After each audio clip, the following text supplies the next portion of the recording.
Zoe's First Birthday Cake is here, and it's made of a delightfully soft sponge cake with chocolate and vanilla pastry cream covered in sprinkles, cream, cherries, and a kind of cheeky hack of Nutella piped on top. Hey guys, I'm Nick, and on this episode of the Scran line, I'm going to show you how to make Zoe's birthday cake. It's her first birthday, and I'm so excited to share this with you guys.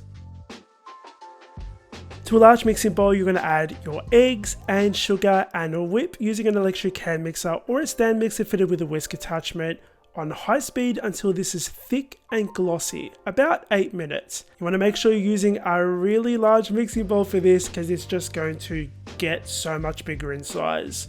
Now to a small mixing bowl, I'm going to add my cake flour and salt and whisk that to combine. If you want to learn how to make your own cake flour, I have a recipe over on thescranline.com. It's surprisingly easy to make your own.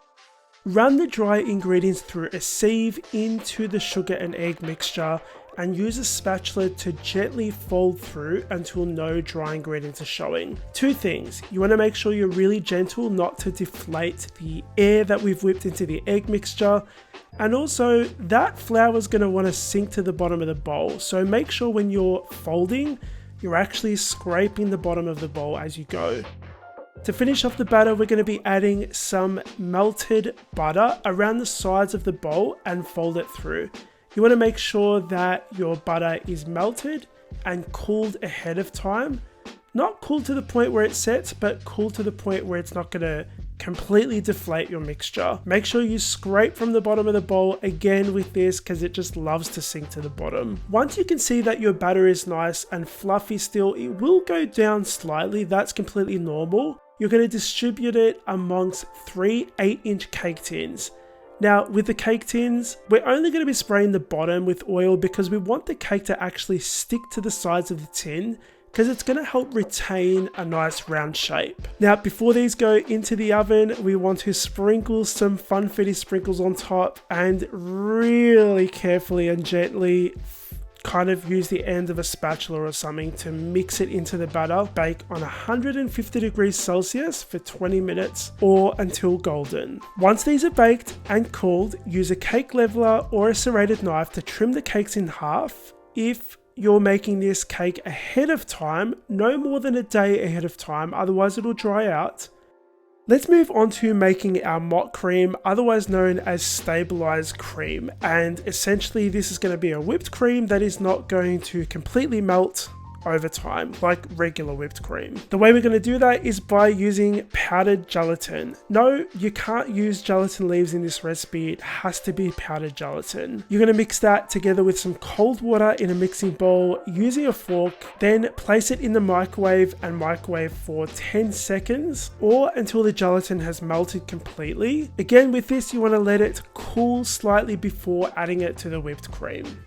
Okay, let's move on to that whipped cream. So we're going to be adding some heavy cream and sugar along with some vanilla extract to a large mixing bowl and whipping this until we reach soft peaks. You can use a stand mixer fitted with a whisk attachment if you like. Once you've reached soft peaks, you're going to add that gelatin mixture into the cream while you're whipping on high speed. Once it's all in there, stop your mixer and add the mascarpone cheese and continue whipping until you reach stiff peaks. Place this in the fridge until you're ready to use it. Right, we've got everything ready, so let's put this cake together. To help keep this cake together as we're layering it, I'm going to be using something called an adjustable cake ring. But if you don't have one of these, you can just use a springform pan that's 8 inches or 20 centimeters in diameter. Place that on top of your serving plate and then place some acetate on the inside, measuring about 25 inches in length. Then place the first layer of cake in the prepared tin. Tighten the tin around the cake and tape the two ends of your acetate together. Add about 6 tablespoons of vanilla or chocolate pastry cream on top of your cake layer and spread around evenly. Then add the next layer of cake and repeat, alternating between the 2 pastry cream flavors until you've used up the cake.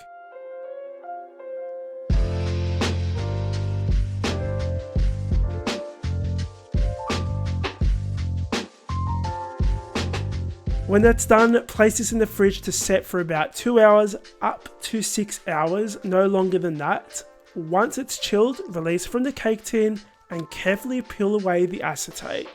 Cover the cake in the mock cream and use an offset spatula to smoothen out the sides and top. Using a cake turntable to decorate the cake makes this a much easier process. Cover the sides of the cake with sprinkles. I did this by throwing the sprinkles to the sides of the cake, and placing a baking tray under the cake while you're doing this avoids making a huge sprinkle mess. Let's finish this off by piping some more cream around the bottom of the cake and the top. For the message on top, I was actually surprised that I did this as well as I did, so give it a go. I used Nutella at room temperature to pipe my birthday message. I used a piping bag fitted with a small round tip or star tip to pipe that birthday message, and finish this off by adding some maraschino cherries on top right before serving. I hope you guys enjoyed watching today's video. If you did, hit the like button. This is what I served on Zoe's birthday, and she does have a sweet tooth, but on this day, for some reason, she didn't want to borrow this cake. Just wasn't into it. But if you want to give this recipe a go for your loved one, the recipe is on my website, thescranline.com. Link for that is in the box below. Thank you so much for watching, and I'll see you all on the next episode of The Scran Line. Bye!